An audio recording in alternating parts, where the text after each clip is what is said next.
So now we're going to enter a 1099 INT for interest and a 1099 DIV for dividends. And so we'll go into the client search. We'll look for the Johnsons. There's the Johnson return. Select it.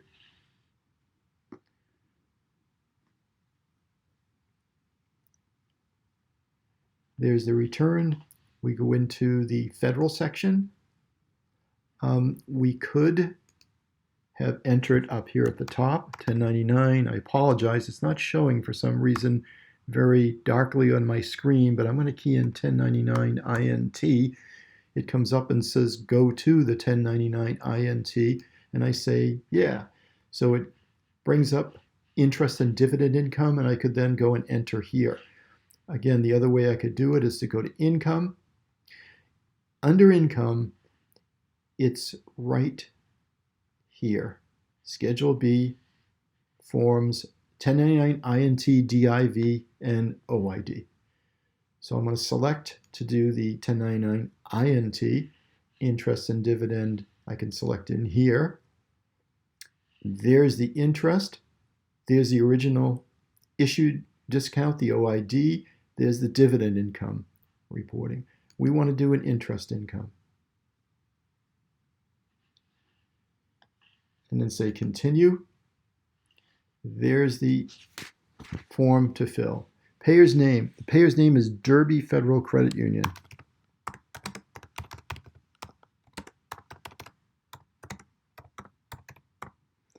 Payer's EIN 75 778.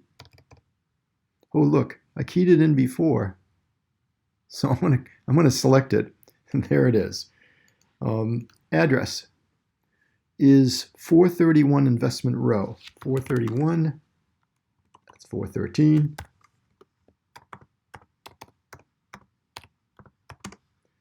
Row.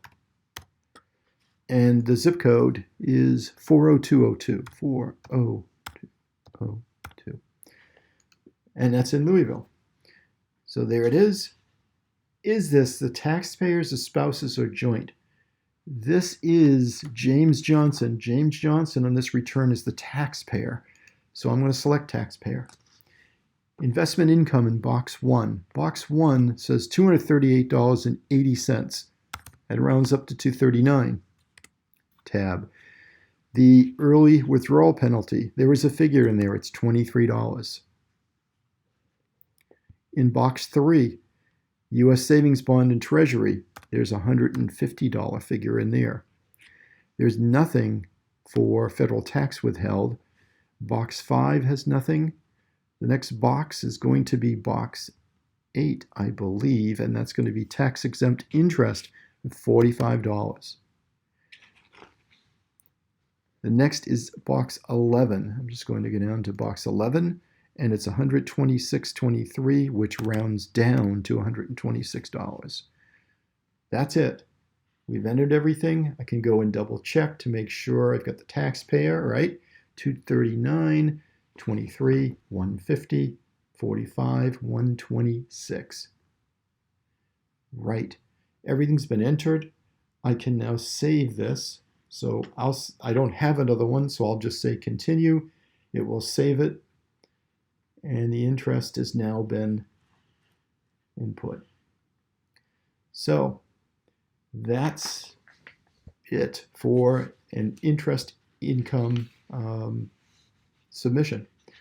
We're going to save an exit here because the dividend in the study guide was another taxpayer's. This is under the Sanchez's. So we'll go in here.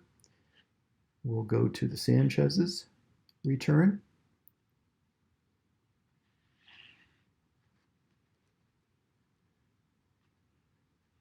When it opens, we'll go to the federal section. This is 1099 DIV. So I'm just going to do the same thing. I'll go to the INT, DIV, and so in OID. I'll go in here.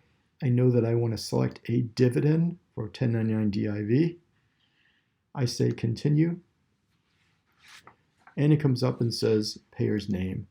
So the payer's name, I've already keyed in some of these before.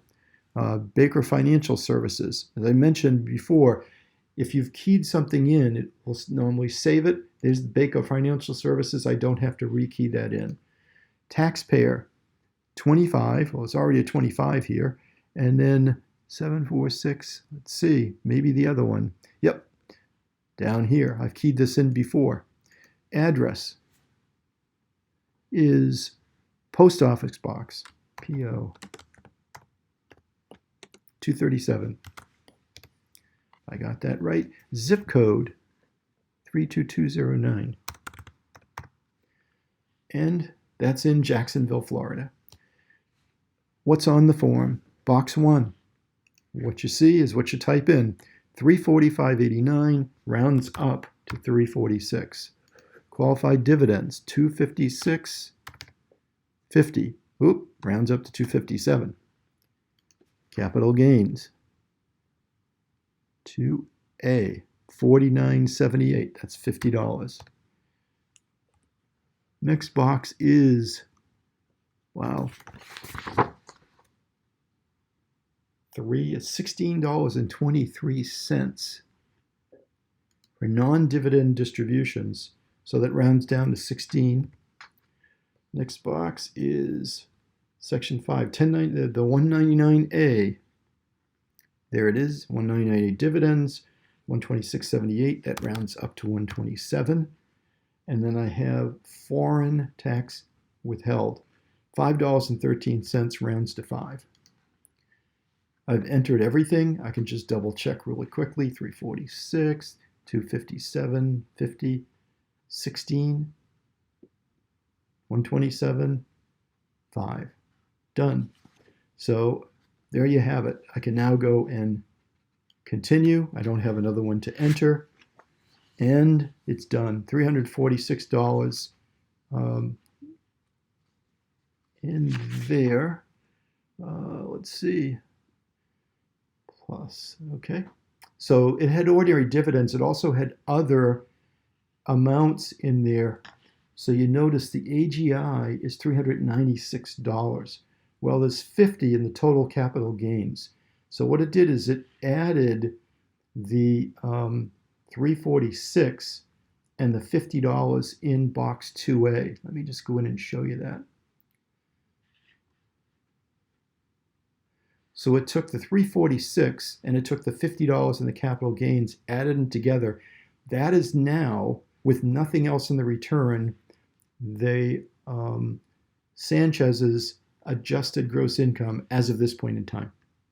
So I'm going to continue and get out of here.